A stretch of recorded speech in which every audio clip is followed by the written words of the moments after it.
Alright, this is Geordie Prepper and welcome to today's Wednesday Weekly World News on 6th of September 2017. First article we're looking at is that there's a London man trapped in the eye of Hurricane Irma who's been tweeting that there's been apocalyptic scenes as he's been hiding in a concrete stairwell. It seems that this really powerful storm, just about the only thing that's going to stand up to it is, a good solid structure made of concrete. It's listed as a Category 5 storm. I've seen that people want to class it as a category higher than 5, and it just seems to be causing a huge amount of destruction, and it seems to have been building up for quite a few days, and they seem to have been aware of it pretty early on. Scientists have been early on, and it seems that they're a bit baffled by the size and the power and the shape of the hurricane. It made landfall on the island of Barbuda as a Category 5 on Wednesday, and it's now starting to head towards the US coast, US Virgin Islands and Florida. It seems that it strengthened to Category 5 on Tuesday with winds of 185 miles per hour. The storm is the most powerful ever recorded in the Atlantic Ocean. That's human records, of course, obviously. It's so strong it's even showing up on scales for measuring earthquakes. So certainly if you're in Florida, heed the warnings. I'm pretty much against having to leave your property if you feel that you don't have to or if you don't want to. But in certain circumstances, certainly like with this storm, it just seems that leaving the area is just the absolute best thing to do. So make sure that you monitor the situation and that you have a plan to get out. Obviously, don't worry too much about your possessions. Take the most important documents that you can carry with you. Don't overburden yourself with things that are just not important. If you do decide to stay, against the best advice of family, friends, and local authorities, then, just best of luck to you.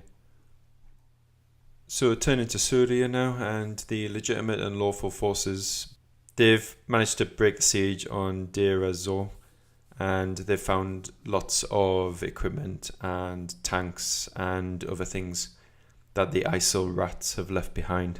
Obviously, this is a really good thing that they've also liberated yet another area in Syria from these rats, and it's only going to be welcomed by the people who live there and who lived there and want to return to their homeland.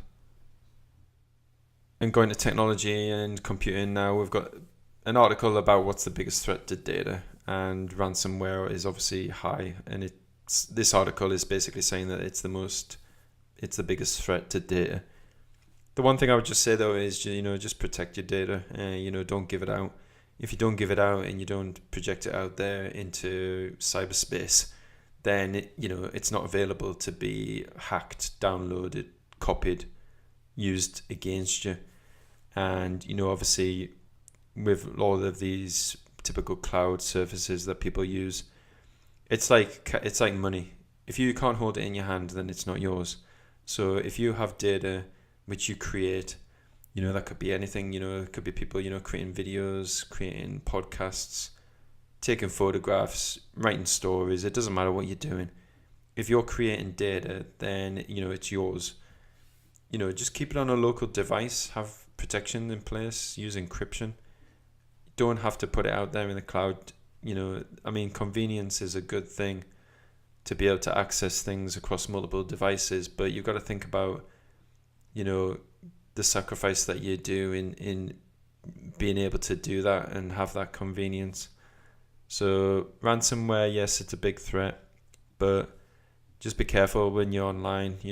Have protections in place to tell you and alert you if you're going to a phishing site, if you're going to a site that has malware on it. There's many videos out there. I've got videos myself where I'm talking about how to be safe online.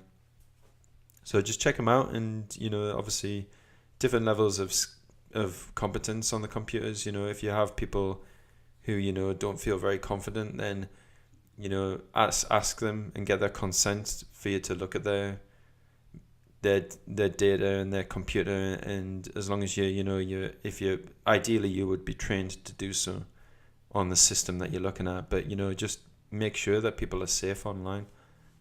and just help to protect, like, especially families and friends, and people that are vulnerable to being coaxed into either giving up the data, or they're inadvertently taking unnecessary risks, like their Wi-Fi is unsecured and unencrypted, for instance. Just the basic simple steps to protect yourself. And finally, we're looking at the energy sector and the grid, as it's called, electrical grid. They're worried about a new type of sabotage by some new Dragonfly hacking campaign. And what I'd really like to know, though, is, are the power stations actually connected to the internet? Because I've never seen anything which has actually confirmed that they are actually connected to the grid and to the internet.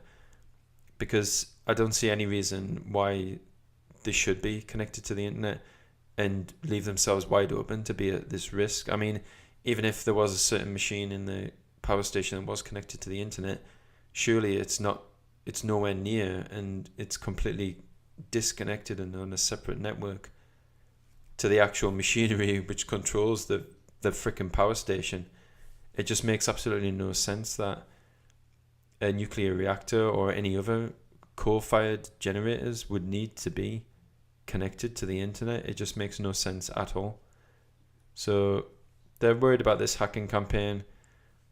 I would just like to see confirmation that any power station in the world is actually connected to the internet, because I'd really, really just suspect that they're not.